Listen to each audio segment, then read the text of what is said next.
Bonjour à toutes et tous. Voilà, vient l'heure de la clôture.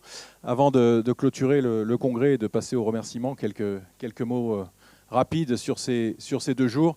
Ces congrès, voilà, il y a un certain nombre d'interventions, certaines qui bousculent un peu, voilà, parce que ce n'est pas forcément les choses qu'on a l'habitude d'entendre. En tous les cas, le message, c'est voilà, vous allez rentrer demain, après-demain chez vous. Vous êtes dirigeant, enseignant, peu importe, ou acteur de l'équitation. C'est de ne pas forcément vouloir tout mettre en œuvre. C'est peut-être de prendre une idée, une action, et de voir comment vous allez pouvoir la faire prospérer, puis ensuite d'en prendre une deuxième, et ainsi de suite. C'est tout ce que cela révèle, voilà, en réaction à notre sociologue d'hier matin, qui a fait beaucoup réagir. S'il y avait une recette magique dans l'équitation, ça se saurait. Aujourd'hui, il n'y a pas de recette. En tous les cas, c'est des points d'attention, des concepts que chacun peut mettre en œuvre. Mais en tous les cas, il y a une chose est sûre, c'est qu'il faut que ça vous ressemble. Il faut que ça vous ressemble en tant que dirigeant, en tant qu'enseignant, et vouloir prendre la recette du voisin en espérant qu'elle fonctionne avec vos élèves, avec vos clients, avec vos salariés, c'est une fausse bonne idée. Donc, si jamais si ce modèle fonctionnait, il y aurait des chaînes de centres équestres, des chaînes de poney club, et vous voyez bien que depuis le nombre d'années, ce n'est pas le cas, parce que les gens chez vous, ils viennent pour votre personnalité, quel que soit votre rôle et votre rang dans l'établissement équestre, ils viennent pour votre personnalité. Donc la fédération, ça a été demandé, qu'est-ce que peut faire la fédération? La fédération, elle n'est pas là pour vous dire comment gérer vos établissements, elle est là pour vous donner des outils, pour vous ouvrir le champ des possibles. Et derrière, c'est aussi de vous accompagner avec le relais des comités régionaux, comités départementaux pour déployer ces actions dans vos établissements, encore une fois, quelle que soit la nature de l'établissement. Le sujet de la formation, bien sûr, il est central. Nicolas l'a rappelé tout à l'heure. On parle souvent de la formation des enseignants, mais il n'y a pas que ça.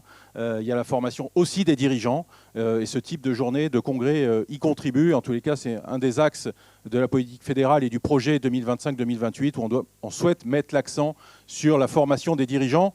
Et puis, dans quelques semaines, on pourra, je pense, vous proposer une action toute particulière. Ça a été évoqué hier à 2 reprises par Florian, je crois, et par Mathias, sur la question de l'accueil, parce que lorsqu'on regarde les résultats de l'enquête Kantar, le premier point qui vient par les gens qui ne nous connaissent pas ou qui n'osent pas franchir la porte du Poney Club au Centre Équestre, c'est l'accueil. Et donc on sera dans quelques semaines en mesure de vous proposer une action de grande envergure sur l'accueil et en tous les cas vous accompagner à mieux accueillir les personnes qui poussent pour la première fois les portes de nos Poney Clubs et de nos centres équestres. Voilà, de manière très rapide, une synthèse. En tous les cas, repartez chez vous. Et puis, comme on l'a fait avec les comités régionaux et les comités départementaux, on parlait hier d'intelligence collective. Quel est mon petit pas, mon premier petit pas? Et donc, demain, après-demain, quand je rentre chez moi, qu'est-ce que je mets en œuvre pour faire évoluer mes pratiques, si j'en ai envie, bien sûr, car personne ne viendra vous contrarier ou en tous les cas vous obliger à faire évoluer vos pratiques. Merci à toutes et tous d'avoir été aussi nombreux. On voit que cette thématique plaît. J'ai entendu, oui, mais il n'y a plus le poney et tout ça.